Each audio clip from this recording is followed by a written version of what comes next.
Bismillahirrahmanirrahim. Assalamualaikum warahmatullahi wabarakatuh.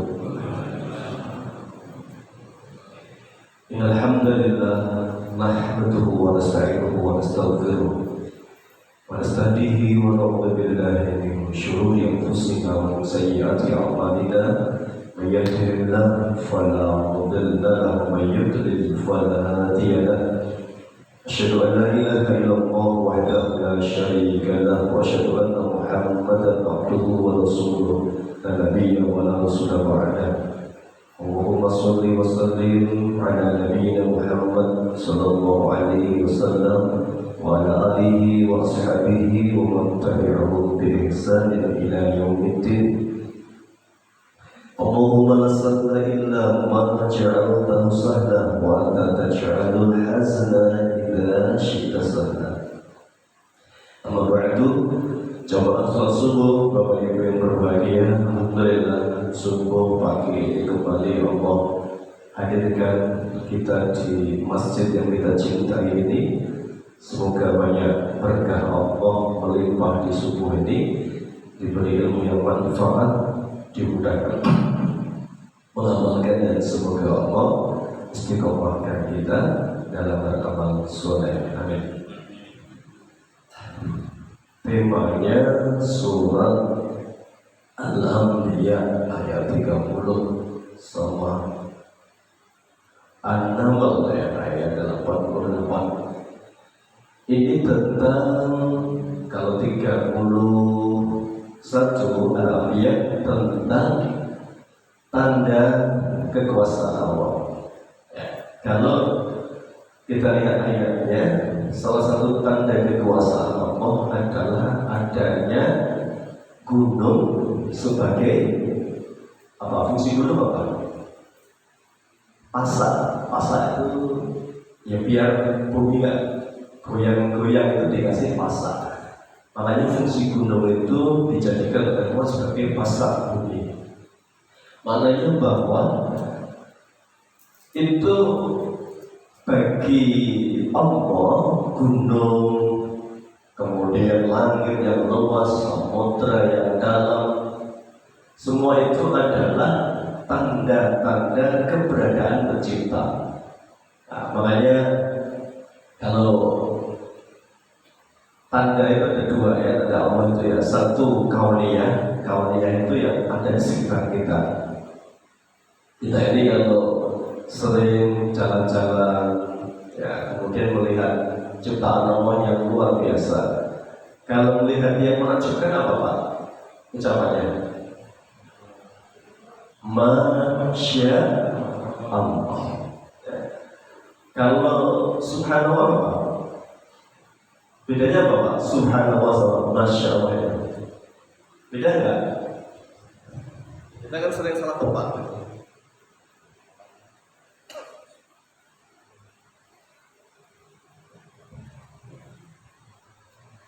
Kalau subhanallah itu biasanya identik untuk yang negatif. Ya, misalnya ada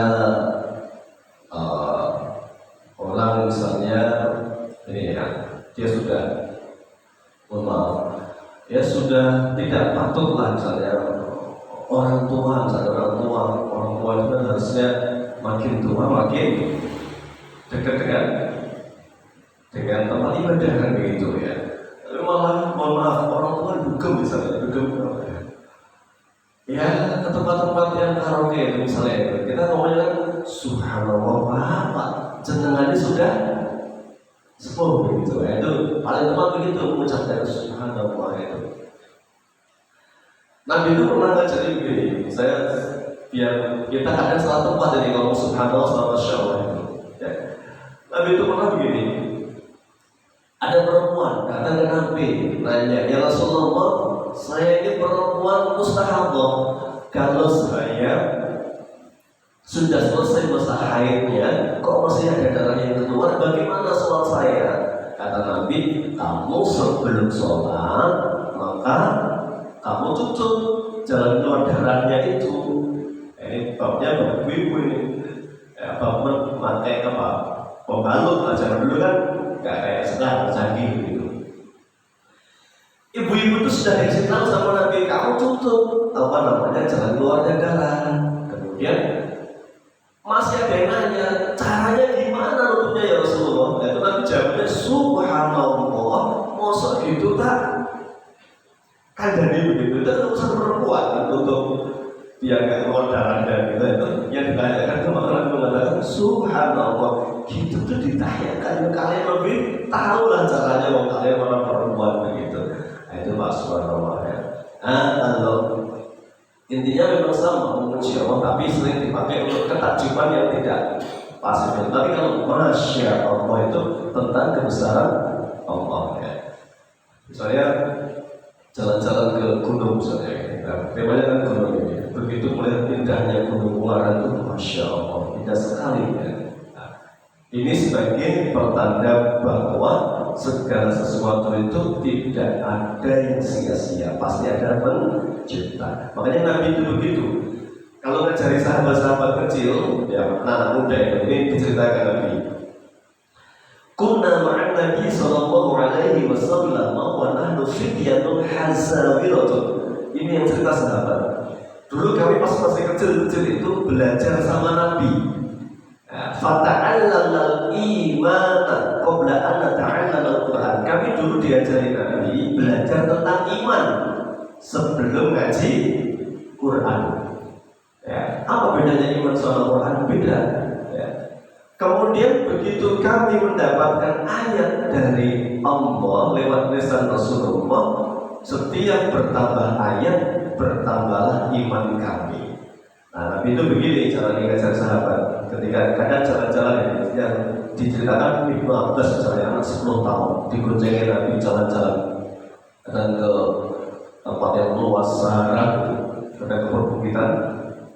Kemudian yang diceritakan ya, Nabi SAW sering sekali mengingatkan tentang siapa yang menciptakan semua ini. Nah, atau kita ini misalnya melihat sesuatu anak diajari berapa? Hazard fityan berapa? Yang usia sudah 7 tahun Pak. Ini cara menanamkan iman. Mau coba jalan itu jalan-jalan ke kebun, kemudian ada cabai warnanya merah. Nah itu Nabi ngajarinya pertanyaannya begini, kira-kira siapa yang mengecat lomboknya itu warnanya jadi merah? Anak kecil berpikir, nggak tahu ya gitu. Nah kita masukkan ideologi di situ. Nah yang membuat cabai ini berwarna merah, hijau, putih itu adalah Allah. Itu cara menanamkan iman kepada anak-anak Nabi begitu. Jalan-jalan ketemu bakal degan gitu ya, degan. Ya. Degan itu kan masih utuh begitu ya. Kemudian dimanfaatkan itu. Nah siapa yang kasih air ke dalamnya ini? Gimana caranya? Oh nggak bolong, tidak ada lukanya, kok di airnya itu ada, di dalamnya ada airnya ketika dibongkar. Siapa anak yang kasih air ini? Ya, anak ketika kerja nggak tahu, kita sampaikan Allah. Ya. Makanya Imam Al-Ghazali itu terkenal punya kitab namanya Ihya Ulumuddin. Ihya Ulumuddin itu masya Allah. Anak kecil itu dibiasakan harusnya ketika minta sesuatu itu, ya minta sesuatu misalnya, ya minta hadiah ya, atau bunda minta hadiah ya, kenapa minta hadiah? Ya, oh adik ini prestasi loh ranking 1 gitu ya, kita cari, nah minta kepada Allah, jangan kepada bunda. Nah minta kepada Allah, jangan kepada ayah. Gimana caranya?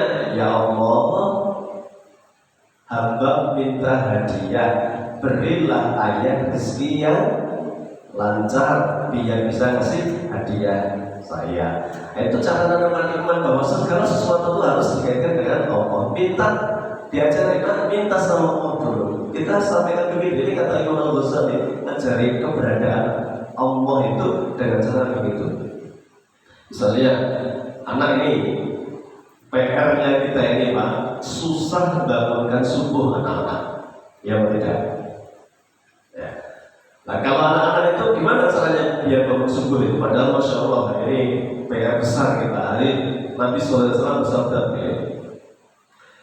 muru auladakum bisolati wa hum abna'u sab'i sinin. Perintahkan anakmu sholat kalau usianya sudah 7 tahun. Kelas berapa Pak? 1 SD kan? Itu sudah diperintah itu. Berarti jam 4 tadi sudah dibangunkan harusnya anak kelas 1 SD itu.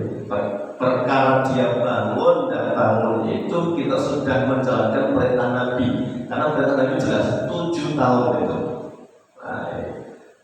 Kenapa Nabi perintahnya sejak dini? Nanti gagal memanfaatkan usia 7, 8, 9, 10 itu kata Nabi. Makanya kata Nabi, wadribuhum 'alaiha wa hum abna'u 10 sinin. Anak usia 10 tahun kok belum bangun subuh, kok belum mau ke masjid, ya zuhurnya, asarnya, siapa pun dia subuh, dan subuh bisa mesti zuhur, asar, maghrib, isya itu. Nanti kasih perintah pukul, jangan dibiarkan itu anak 10 tahun. Kenapa? Nabi sampaikan ini, dia tidak lama lagi akan mengalami fase balik. Kalau perempuan kita usia 12 tahun, 13 tahun sudah datang bulan, itu sudah dewasa, sempurna dosanya kalau nggak sholat itu. Ya. Pahalanya sempurna hari itu ketika dia sudah haid, datang bulan nggak sholat. Jadi kenapa hari ini kegagalan kita itu panennya sekarang ini anak-anak SMP belum subuhan, SMA nggak bangun subuh, kuliah juga begitu. Kenapa? Karena kita gagal di usia 7, 8, 9, 10 kata para ulama. Karena itu konsepnya Nabi. Perintahkan sholat 7 tahun, hukum ketika 10 tahun. Jadi usia 7, 8, 9, 10 kebiasaan. Ya, harus dibangunkan apa itu? Subuh. Ya, bangun nggak bangun, bangun nggak terus. 3 tahun kita punya tugas kata Nabi. 8, 9, 10 tahun. Nah, ini termasuk kegagalannya adalah kita tidak menanamkan iman. Ya, makanya Nabi sebelum ngajari anak-anak kalau sebelum tidur itu diberitahu. Nah, tidur sekarang jangan malam-malam biar besok subuh bisa mudah bangun. Inna Qur'an al-Fajri karena masyudah ketahui anak di saat subuh itulah Allah menyaksikan sholat seluruh hamba-hambanya. Loh, Masya Allah. Jadi yang anak itu aktivitasnya adalah Allah. Ya, nggak sholat mah Allah maha melihat, malaikatnya mencatat gitu. Itu cara menanamkan iman menurut para ulama. Salah satunya Imam Al-Ghazali itu. Jadi membiasakan mengenalkan Allah dalam segala sesuatu. Jangan ditakut-takutin. Ya. Misalnya kamu kalau nggak sholat, uang saya utang. Kurangin belum? Enggak, ya. Kamu kalau nggak sholat, ayah nggak tanggung jawab loh. Ya, kamu dicatat tidak ada apa-apa. Kamu sudah panik, urusannya sudah sendiri-sendiri. Nah begitu. Jadi Allah itu dihadirkan terus. Makanya sahabat mengatakan cara menanamkan iman itu Nabi begitu diingatkan ada peristiwa dikaitkan dengan iman. Dan sama melihat gunung juga begitu. Nah kamu lihat gunung yang segede itu, setinggi itu siapa yang menciptakan? Allah. Ya. Kokohnya begitu, siapa yang menciptakan? Allah. Nah itu maksudnya ayat Al-Anbiya 31 itu adalah gunung sebagai bukti tanda kekuasaan Allah. Nah kalau di ayat ke-88 An-Naml, nah, ini tanda bahwa menjelang hari kiamat ada peristiwa gunung meletus. Kalau Semeru itu meletus terus baru bahasanya tentu punya belum seberapa kan. Ya. Makanya kita ada peristiwa itu paling penting adalah mengambil hikmah. Apa hikmah itu? Pelajaran dari peristiwa itu. Ya. Masya Allah, hikmah itu melahirkan peristiwa itu melahirkan empati kita misalnya, empati rasa peduli. Ya, bahwa begitulah orang beriman ya. Al-mu'minuna ba'duhum awliya'u ba'd. Orang beriman satu melindungi yang lainnya. Kalau Nabi mengatakan, ta'al mu'minina, kamu lihat orang-orang beriman itu, ya, mereka seperti satu tubuh. kalau yang satu sakit, yang lain merasakan sakit. Kan begitu Pak. Kita kakinya kesandung, yang bilang aduh kakinya mau mulutnya, mulutnya itu.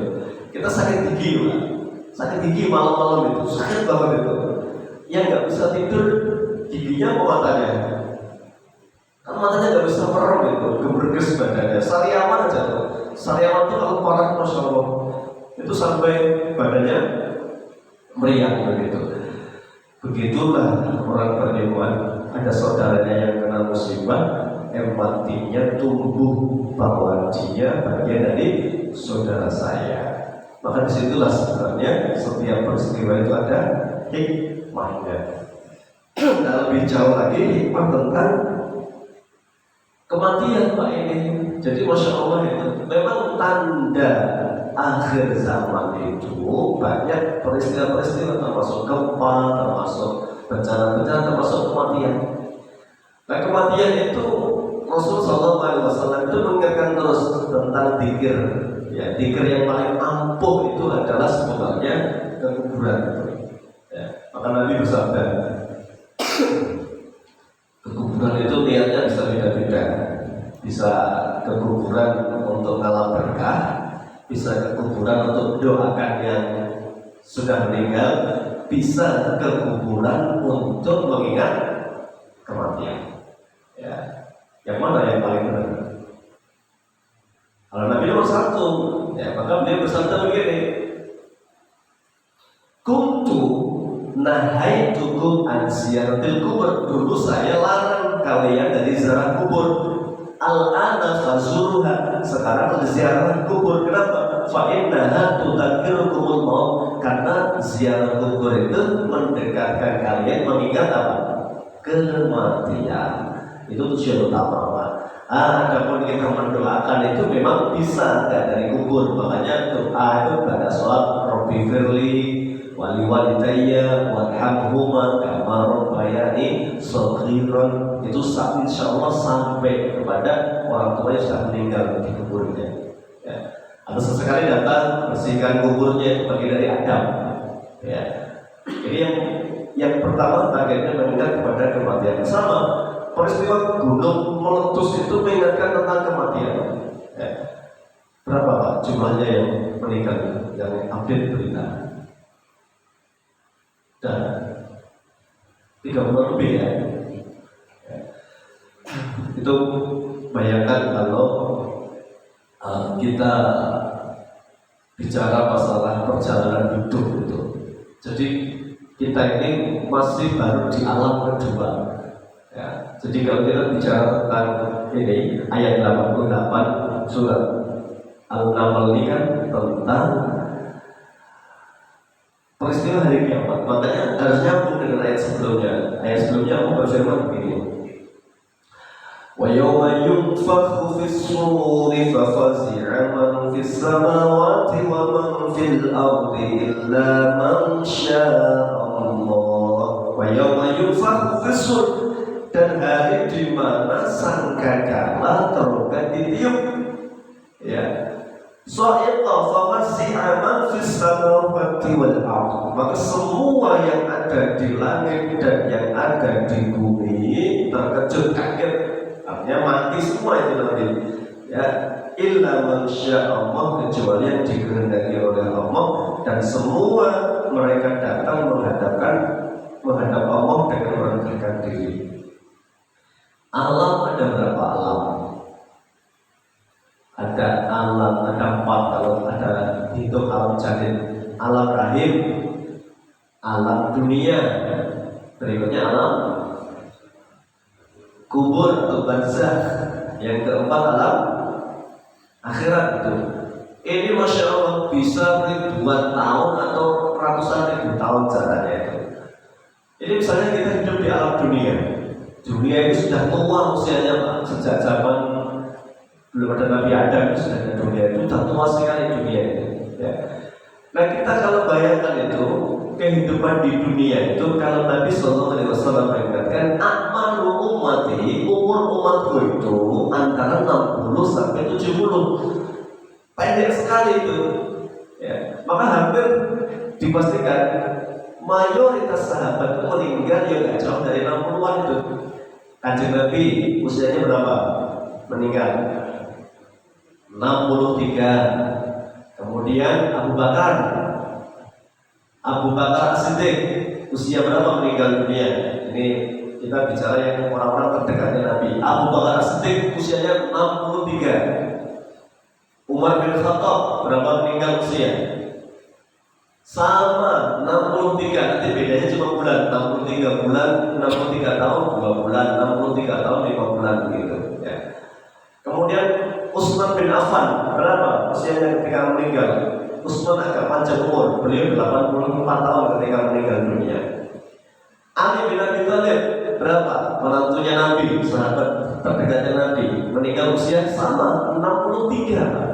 Jadi memang fakta itu Nabi bersabda, ya rentannya itu antara 60 sampai 70 tahun. Maka Nabi ditanya, ya Rasulullah, siapa yang manusia yang paling baik itu? Maka jawaban beliau, mantola umruhu, yang umurnya paling panjang, amalnya paling baik itu. Ya. Maka doa panjang umur itu gak cukup itu. Ya, doa umurnya akeh maksiat itu malah lebih berat dari hisabnya di akhirat.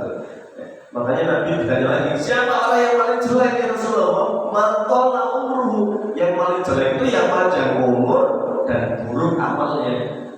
Dan jadi kita tua-tua keladi itu makin tua makin ganti ya, ganti dan berlegi gitu. Ya. Nah ini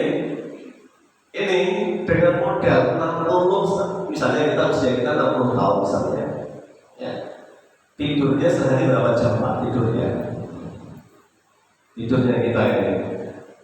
Ya, kalau jenengan anak Pak dokter 8 jam kan? Ya, 8 jam tidur sudah panjang sekali kan itu. 8 jam tidur. Ya. Berarti sudah keluar berapa dari 24 jam? Sepertiga. Ya. Kerjanya berapa jam kita sehari? 8 jam ya. 8 jam. Berarti sudah berapa? 2/3 nggak dipakai ibadah. Ya.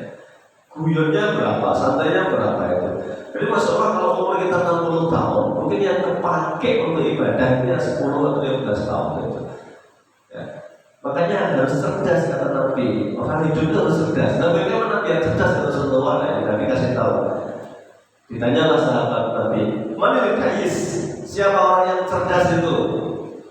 Ya, sahabat tidak ada yang jawab. Mereka tahu satu karena apa? Gak tahu yang mana aja sahabat itu. Mana kayis kata Nabi? Siapa orang yang cerdas itu? Nabi jawab, karena gak ada yang jawab. Al-kayisu, orang yang cerdas itu adalah mandana nafsan. Orang yang keinginannya macam-macam, banyak, normal ya. Yang pengen ini, pengen itu ya.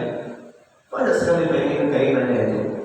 Tapi dia bisa meredam, dana itu meredam.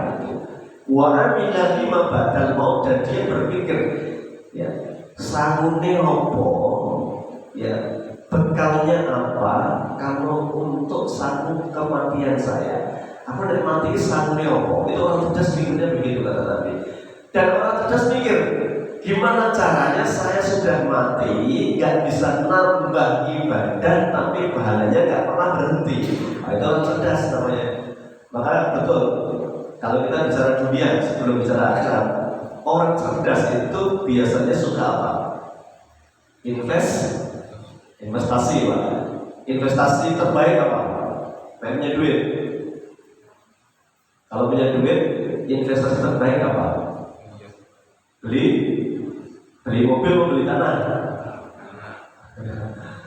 Nah ini kalau ngobrol sama orang properti itu begitu. Toko rumah rasa Dubai itu nanti harganya naik sendiri, gitu. Mungkin yang beli di daerah Banjarsari itu, punya teman di Banjarsari tahun 2000 itu tanah masih mungkin nggak ada 1 juta ya. Ya, sekarang sudah 10 jutaan ya di Undip itu daerah situ itu. Ya. Misalnya begitu, nah itu investasi namanya orang cerdas itu. Ini orang cerdas yang punya duit kan dalam dunia itu ya. Yang kabeh pengen tapi kan nggak ada duitnya, nggak bisa jadi begitu. Itu udah urusan dunia Pak. Orang mau pensiun, saya buat analogi dulu biar kita pikirnya gampang. Orang mau pensiun itu usianya berapa Pak pensiun Indonesia? 55. Ya. Orang yang cerdas itu ketika dia bekerja dia akan mikir besok kalau saya sudah pensiun kan tidak menerima gaji sebagaimana ketika saya masih kerja. Nah, gimana caranya tetap dapat gaji dan bahkan lebih tinggi dari yang saya dapatkan ketika saya masih kerja. Dan dia investasi mikir apa? Mungkin buat adik-adiknya ada duit buat kos-kosan. Ya. Orang sudah jelas dia bulan ada income, dia sudah tidak bekerja. Dia orang cerdas begitu. Ini kita jauh. Gimana ya? Tidak kerja dapat duit. Nah ini orang cerdas itu mikirnya begini. Ini urusan dunia Pak. Urusan akhirat jauh lebih cerdas sebenarnya. Nabi mereka bersabda orang cerdas itu yang tiga yang banyak kata Nabi. Ini kan masyhur. Tapi kadang mindset kita berubah dengan apa pergaulan kita dan sebagainya. Satu kata Nabi kita mata ibnu Adam. Ini kita bicara tentang gunung dan kiamat itu bicara bekal dulu ini. Makanya Nabi pernah ditanya, ya Rasulullah kiamatnya kapan? Ada orang nanya, kiamatnya kapan ya Rasulullah? Nabi nggak jawab yang begini, hanya nanya, sampai kok tanya kiamat, modalmu apa? Bekalmu apa? Untuk hari setelah kiamat itu, kok berani-beraninya tanya kiamat? Dia baru kelakap gitu ya. Kadang kita begitu ya, nggak mikir sesuatu yang Masya Allah bukannya harus panjang itu. Maka orang cerdas kata Nabi ya, idza mata ibnu Adam, manusia yang sudah mati sudah nggak bisa Pak kesempatan nambah amal, nggak bisa ya, nggak bisa nambah amal. Orang biasanya kita kan sudah kehilangan setahun ini, siapa yang pernah subuhan bersama kita hari ini sudah nggak subuhan lagi, kita kan lebih tahu ya. Yang tahun lalu masih subuhan rutin bersama kita karena COVID barangkali ada ya sudah nggak subuhan sama kita, atau musibah apa sakit meninggal sudah nggak sama kita lagi. Beliau ini ya siapapun yang diambil oleh Allah itu semuanya mesti meminta satu sebelum mati. Sama permintaannya. Ini Al-Quran yang menyampaikan apa permintaannya? Rabbi laula akhortani ila ajalin qarib. Ya Allah, saya mohon panjangkan umur walaupun sebentar saja. Orang itu begitu nego sama malaikat esok ngomong sama Allah ya agar dipanjangkan umurnya. Apa kata Allah? Ya. Untuk apa kalau panjang umur itu? Dia menjawab, fa'as-sodakoh. Saya ingin sodakoh. Ya ada satu pun yang jawab saya ingin sholat itu tidak ada. Padahal pas sehat itu dia ingin sholat. Gak ada yang saya ingin haji. Padahal ketika dia hidup itu keinginan terbaiknya adalah melihat Baitullah Ka'bah itu. Gak ada yang pengen apa misalnya umroh, ya gak ada. Semuanya mengatakan fa'as-sodakoh, saya ingin sedekah. Orang baru mikir cerdas itu setelah pepet itu, setelah ngerti itu jadwalnya mati dia ya kamu harusnya mati sekarang, tak kasih waktu 1 menit itu. Semua orang mesti pengen langsung sedekah yang terbaik itu pasti, karena dia tahu semenit lagi mati. Kenapa? Sedekah inilah yang tidak berbatas waktu pahalanya. Orangnya sudah nggak ada, sudah dikubur kaku, bahkan tinggal tulang belulang di kuburnya. Tapi setiap saat sedekahnya dimanfaatkan orang. Makanya Pak, wakaf yang produktif itu tanda kita amanah sama yang kasih wakaf. Tapi kalau wakaf nggak produktif itu kita dolim kepada yang kasih wakaf. Orang wakaf tanahnya, wakaf nggak pernah dimanfaatkan tanahnya, nganggur-nggur itu kasihan yang wakaf itu. Kenapa? Yang namanya sodako itu jariah dari kata apa? Jaro yang jiro-jiro itu berjalan, yang dipakai maksudnya itu. Ya. Maka yang wakaf masjid ini selama masjid ini dipakai itu yang mendatangkan pahala terus. Itu yang disebut sodako itu jariah. Itu orang paling cerdas itu muslimin semuanya pengen sodako gitu. Kenapa? Dia tahu begitu 1 menit bersedekah dia mati lagi, sepanjang itu pula dia sudah mati, pahalanya terus mengalir itu. Nah, ini yang punya duit. Makanya Nabi mengatakan investasi terbaik itu sedekah itu bagi yang punya duit.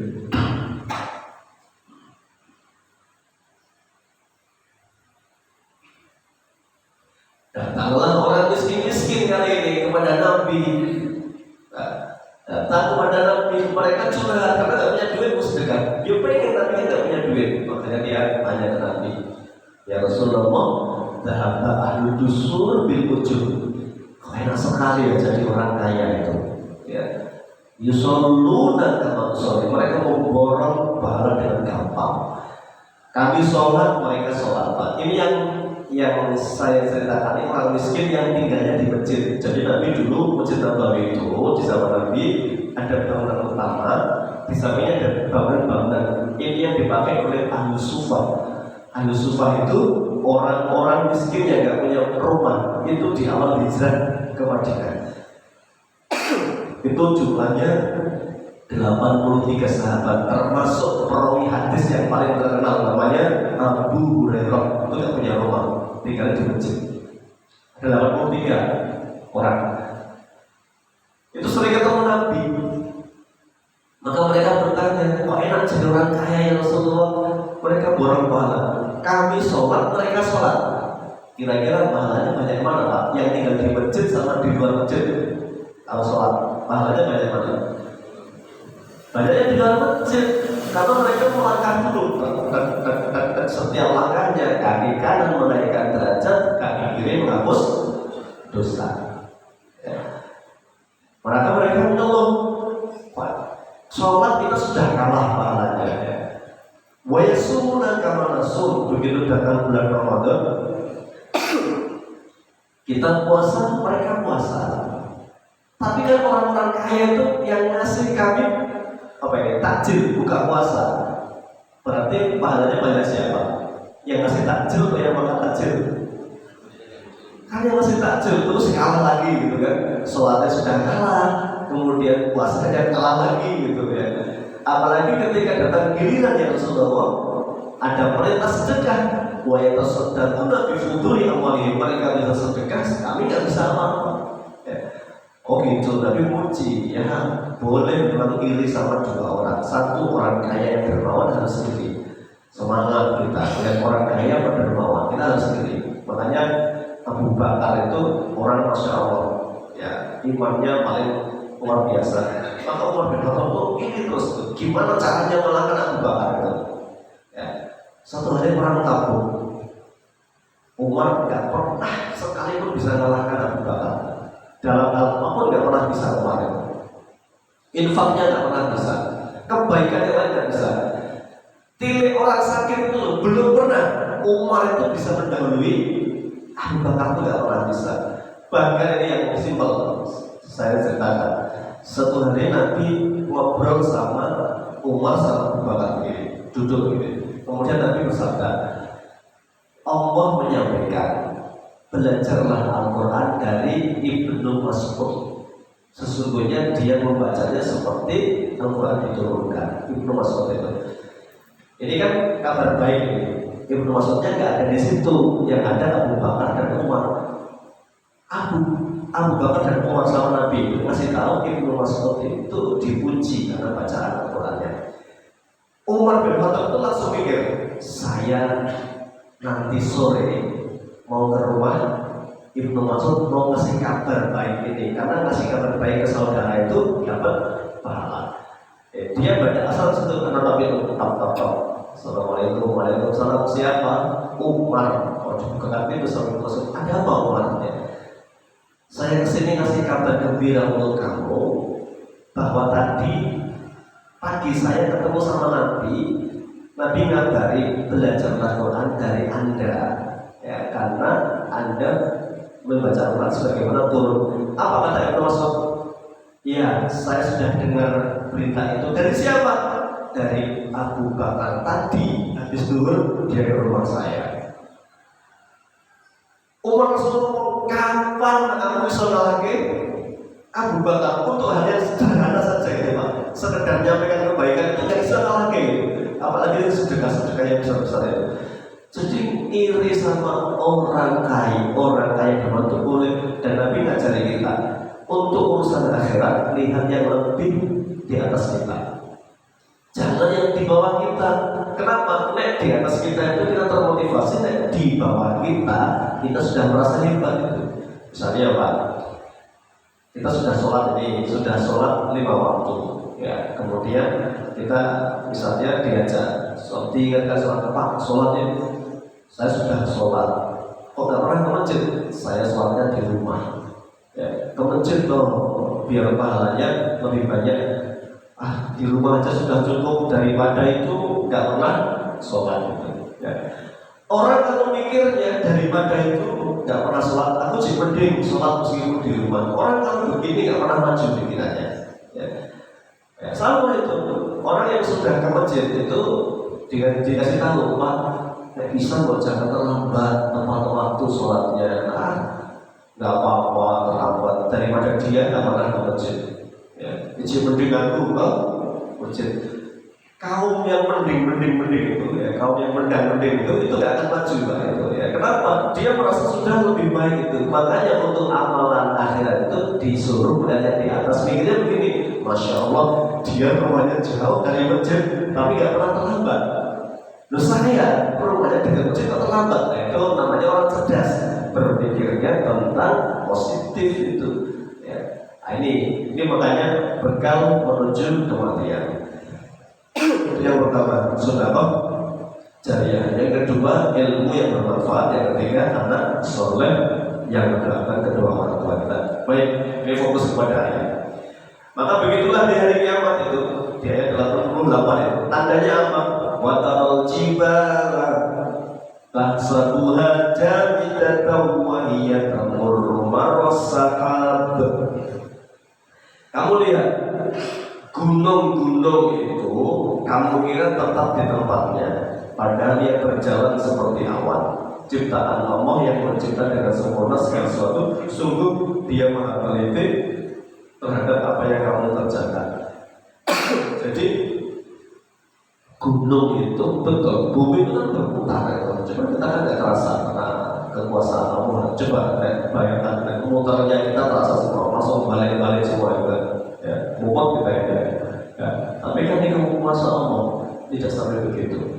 Nah, kemudian di ayat berikutnya kita harus nyambung itu. Nah, ayat 89 itu Allah berfirman. Ini kan bicara tentang gunung sebagai bukti nanti akan meledak.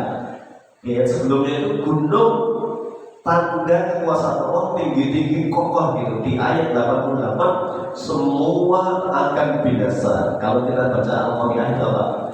Al-Qari'ah, Mal-Qari'ah, wa ma adraka mal-Qari'ah, yauma yakunu nasukan farashil mabthut wa takunu jibalukan ihnil manfus. Kamu akan lihat jibal, apa jibal? Gunung-gunung itu kan ihnil manfus, seperti yang sesuatu yang berterbangan. Jadi gunung Ungaran terbang benturan dengan gunung Merbabu, Merapi terbang benturan dengan gunung Lawu, dia itu hari kiamat.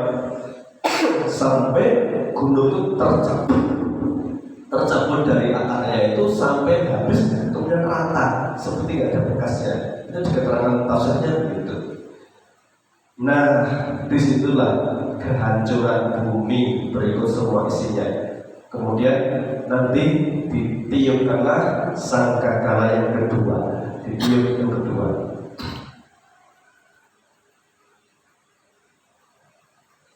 Ditiup sangkakala yang kedua.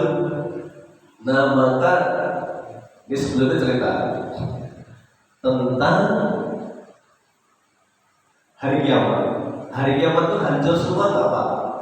Hancur semua nggak? Tidak semua. Ya, kalau mau sampaikan kullu syai'in halikun, semua akan hancur, iya. Tapi ada satu anggota tubuh kita yang nggak bisa hancur. Apa itu? Tulang apa? Nih, tulang ekor Pak. Itu disebut Nabi, namanya ajbul danab dalam hadis Sahih Bukhari. Jadi semua manusia itu dibakar seperti apa perang Bali itu. Kalau gambar itu dibakar itu mesti tersisa satu. Selain debunya ada itu. Ajbu dalam tulang ekor. Ini nggak bisa hancur. Ya, tulang ekor manusia. Maka begitu sangkakala ditiup semua hancur kecuali tulang ekornya manusia. Kemudian rata, nggak ada kehidupan sama sekali. Ditiupkanlah sangkakala yang kedua. Begitu ditiup yang kedua, ya, kemudian ada hujan rintik-rintik, hujan. Ada hujan, disitulah manusia akan tumbuh seperti tunas itu. Jadi tumpul. Ya. Dari mana tumbuhnya manusia? Dari tulang ekor masing-masing. Nah, itu ada hadisnya itu. Makanya Masya Allah ada pengobatan inspiratif itu. Ya, menggunakan metode pengobatan akhir zaman itu termasuk membenahi tulang ekor itu. Jadi orang saraf kejepit, orang apa itu mesti tulang ekornya yang dibenahi dulu pertama. Kenapa? Ini sumber kehidupan manusia ketika bicara masalah hadis ya. Itulah ekor, Masya Allah. Ya. Maka semua tumbuh dari situ dalam keadaan urianan. Ya. Urianan itu telanjang. Ya. Gimana? Dari kuburnya masing-masing Pak. Jadi begitu dikuburkan, tumbuh wajahnya, dan kita tumbuh semua dengan fisik yang baru dalam keadaan telanjang, kumpul semua itu. Maka mereka digiring ke mahsyar. Kemana? Pada mahsyar. Maka disinilah manusia akan diuji oleh Allah di padang mahsyar itu lama sekali. Maka nanti matahari akan didekatkan seberapa jaraknya? Satu jengkal, sakilan, ya, mil atau kilan, jengkal. Dekat sekali itu. Iya, dekat sekali. Sampai Nabi mengatakan besok semua manusia tergantung amal solehnya. Ada yang tenggelam, kalau dekatnya panasnya luar biasa. Kalau kita bayangkan kalau jenengan pernah umroh atau haji pas di musim panas itu, keluar masjid Nabawi atau keluar dari Al-Haram itu, ya kan orang rata-rata pakai kacamata hitam gitu. Ya. Kalau jalan itu henduk dibasahin, sudah kering jalan dari Satan tenda menuju masjid, panas sekali, 45 derajat atau 47. Itu membayangkan matahari dekatnya 1 kilat, maka semua binasa kecuali 7 golongan kata Nabi. Yang nggak merasakan panasnya hanya 7 golongan. Siapa? 7 golongan. Salah satunya ini rajulun qalbuhu mu'allaqun bil masajid. Orang yang aktivitasnya tidak jauh dari masjid. Itu yang tidak merasakan panasnya mahsyar. Ada banyak memang, tapi salah satunya yang terkait adalah yang rajin datang ke masjid. Masya Allah itu. Habis sebenarnya Pak. Ya. Cukup ya? Atau gimana? Anda suka ya? Gak boleh. Oke. Ini bicara masalah bekal Pak, karena perjalanan jauh yang luar biasa. Nanti hanya orang-orang yang cerdas yang akan memanen kebaikan dari investasinya di dunia ini. Maka Masya Allah, kita harus cerdas mikir. Kita punya tiga-tiganya mungkin, punya harta. Bagaimana orang cerdas? Orang cerdas itu yang mikir bahwa harta dibawa mati. Itu orang cerdas. Orang pelit, harta tidak dibawa mati. Nah, ini kan merubah paradigma itu, akan merubah langkah gitu. Orang yang berpikir harta akan dibawa mati itu dengan cara disedekahkan, dibawa mati pahalanya maksudnya. Ya. Orang yang nggak pernah berpikir bahwa harta dibawa mati, akhirnya tadi sudah kerja semampunya saja. Mau duit mau dibawa mati itu. Wah ini orang ini gara-gara salah persepsi mempengaruhi langkahnya, akhirnya dia nggak menyiapkan itu. Yang kedua, ilmu yang bermanfaat. Dia mengira ngajari anak-anak TPI abata saja itu. Ini Masya Allah, kalau kita mengacu kepada Nabi, beliau menyampaikan begini, man dalla 'alal khair falahu mislu ajri fa'ili. Siapa ngajari satu kebaikan termasuk satu huruf Quran, kok perantaraan dia bisa Al-Fatihah itu dari kita. Setiap dia baca Al-Fatihah kita dapat pahalanya. Sampai kapan? Sampai kita menghadap Allah. Termasuk di akhirat terus mengalir pahalanya. Ya. Itu Pak, makanya Masya Allah jangan remehkan ngajari anak-anak PPI baca Al-Quran itu justru padanya pahala di situ. Saya hari ini bisa baca Al-Fatihah itu tak eleng-eleng karena guru TPI saya di kampung dulu ketika saya masih TK atau SD itu. Dan saya yakin karena Nabi yang menyampaikan setiap saya baca Al-Fatihah guru saya hafal. Meskipun nggak harus saya ngomong ila robi ustadi siapa lahul Fatihah misalnya, nggak harus saya kirim Pak. Otomatis itu setiap Fatihah yang saya baca karena itu ilmu yang bermanfaat guru dapat itu sudah otomatis itu. Ini makanya harus cerdas. Makanya jangan remehkan itu kalau anak-anak kita misalnya sore nanti saya ngajar TPI itu pahala luar biasa. Yang terakhir anak soleh itu investasi terbaik. Maka sudah diberi anak di rumah, masing-masing kita pasti punya anak-anak itu. Itu bagaimana kelak anak-anak kita itu menjadi ladang pahala bagi orang tuanya. Maka kita pastikan kepada anak-anak kita bisa berdoa, Robbi firli wali walidayya warhamhuma kama rabbayani shaghiran. Karena itu yang akan menambah pundi-pundi pahala kita besok ketika kita sudah mati. Kan makanya anak itu potensinya gampang dalam Al-Quran itu. Ada yang nomor satu paling dominan, al-mal wal banuna zinatul hayatid dunya. Harta dan anak-anak itu dominasinya adalah sebagai kebanggaan dunia. Tapi kata Allah, wal baqiyatus sholihah, kebanggaan itu akan berlanjut sampai akhirat kalau dia sudah sekolahnya tinggi, pintar, cerdas, dan juga mendoakan kedua orang tuanya. Jadi orang tua itu harus egois menurut saya. Jadi orang tua harus egois. Egoisnya apa? Anak kita tidak boleh tumbuh tidak soleh, harus soleh. Misalnya dia harus mondok, kita mondokkan itu. Kenapa? Itu yang panen kita bisa jadi akhirat, bukan siapa-siapa itu. Ya, jadi Masya Allah, kita pasti menyesal kalau kita nggak punya investasi. Harta nggak banyak, ilmu nggak punya, anak nggak soleh, bagaimana kita sedihnya kan berkepanjangan kalau kita nggak punya sambung terbaik untuk bekal ke akhirat itu. Masya Allah. Nah di mahsyar itulah nanti kita akan mendapatkan maunya dari Allah. Nah saya singkat, dari mahsyar kemudian menuju mana? Menuju ke hisab. Hisab ditanya semua amal perbuatan kita. Dari hisab menuju mana? Mizan, amal kita dibagi oleh Allah. Amal kita sejak kita laki-laki mimpi basah, sejak kita anak gadis sudah datang bulan, itu dicatat semua di kitabnya Allah. Semuanya diberikan. Ada yang menerima dengan tangan kanan, ada yang dengan tangan kiri, ada yang membelakangi. Semua akan terpanas sebagaimana disebutkan dalam surat Al-Kahfi. Mani hadal kitab layu wabiru sobiru terwalan kabiru terkina aswal. Kita apa ini? Semua yang saya lakukan tercatat dengan rapi, sempurna, tidak ada yang melewatkan. Itu kita catatan amalan kita.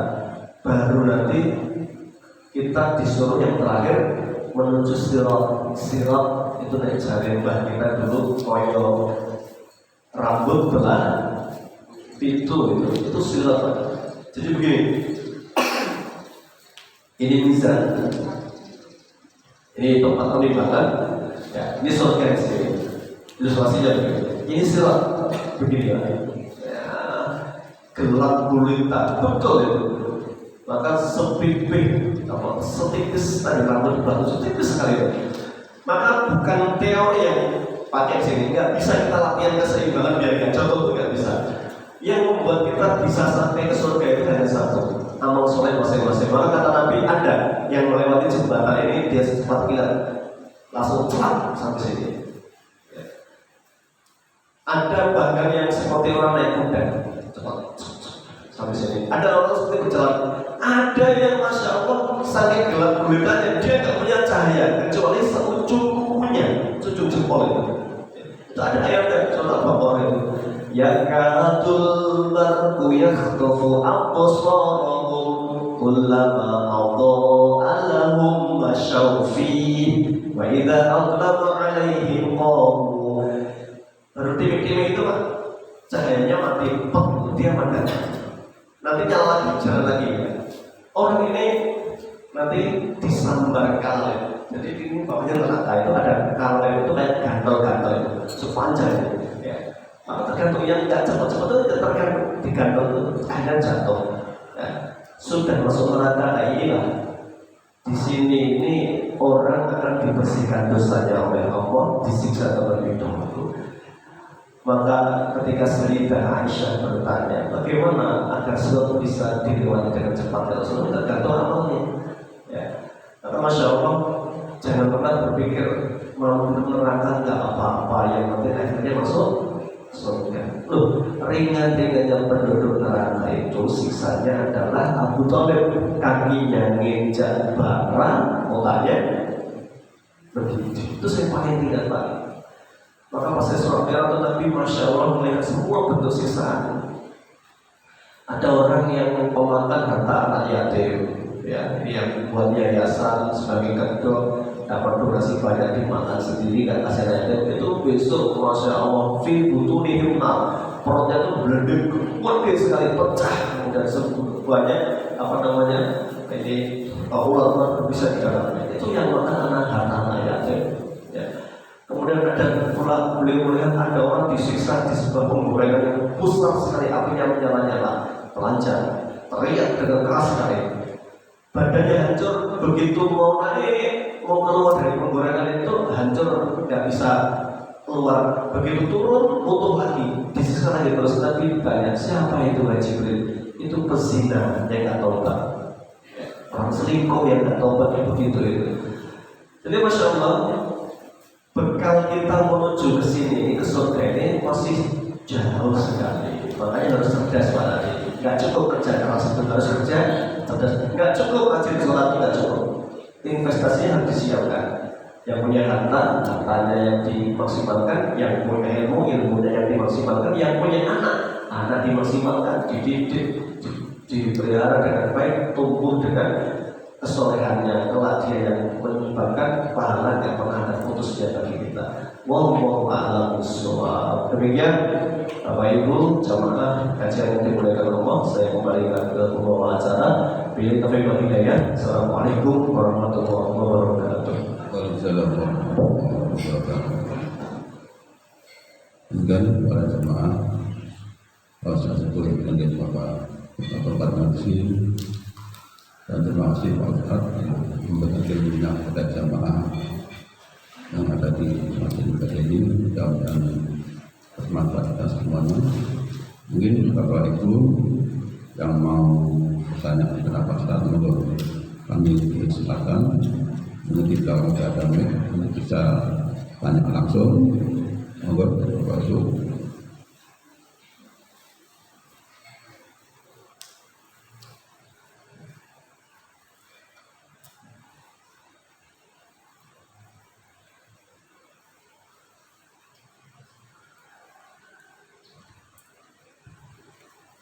Ya begini Pak Ustadz, saya telah bertanya dengan sedikit tentang